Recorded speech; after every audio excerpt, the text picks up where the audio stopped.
औरत ने मरने से पहले अपना आखिरी खाना खाया। उसने अपनी मौत का नाटक करने की योजना बनाई थी ताकि वो 3 दिनों के लिए अपने परिवार से दूर रह सके।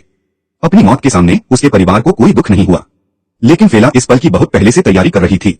जब अंतिम संस्कार खत्म हो जाएगा तब वह अपना चेहरा बदलकर दोबारा जिएगी। कुछ महीने पहले फेला एक करोड़पति थी। वह शॉपिंग कर रही थी, तभी उसकी नजर एक डिजाइनर स्कार्फ पर पड़ी। वह उसकी खूबसूरती से बहुत प्रभावित हुई, लेकिन उसकी कीमत करीब $20,000 थी। फेला को वो बहुत पसंद था, लेकिन उसे पलटकर लौटना पड़ा क्योंकि जो पैसे वो कमाती थी उससे एक ही समय में 4 लोगों का गुजारा करना पड़ता था। जब वह काम से घर आई तो उसे पार्ट टाइम ट्यूशन पढ़ाना पड़ा, फिर सबके लिए खाना बनाना पड़ा।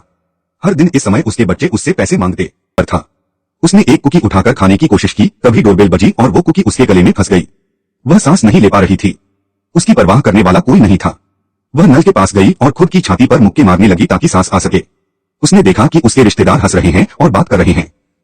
उसे अचानक एहसास हुआ कि वह तो बस एक नौकरानी बनकर रह गई है। जैसे ही वह बैठी, उसकी बेटी उसके एक सहस्बैंड को खाना खिलाने के लिए ले आई। उसकी पीली पड़ी हुई शक्ल की किसी को परवाह नहीं थी।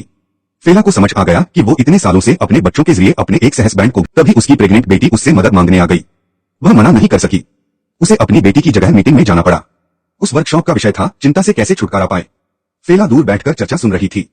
एक कैंसर पीड़ित ने कबूल किया कि वह इसलिए चिंतित है क्योंकि उसके पास ज्यादा समय नहीं है और वह अपनी बाकी की जिंदगी जी भरकर जीना चाहता है। यह बात फेला के लिए एक झटका था। उसने सोचा उसने कब आखिरी बार खुद के लिए जिया था। उस रात उसने एक निर्णय लिया। वह फिर से उस लग्जरी स्टोर में गई और उस स्कार्फ को उठाया जिसे वह लंबे समय से चाहती थी। जब पैसे देने की बारी आई तो फेला ने बिना झिझक पैसे दे दिए। अपने बेटे के पास गई और उसके लिए एक अपार्टमेंट किराए पर लिया। उसने 10 साल तक का किराया एक साथ भर दिया ताकि उसका बेटा अपने पैरों पर खड़ा हो सके। जब वह घर लौटी तो उसने फ्रिज खाली कर दिया और अपनी बेटी को खाना बनाना सिखाने लगी।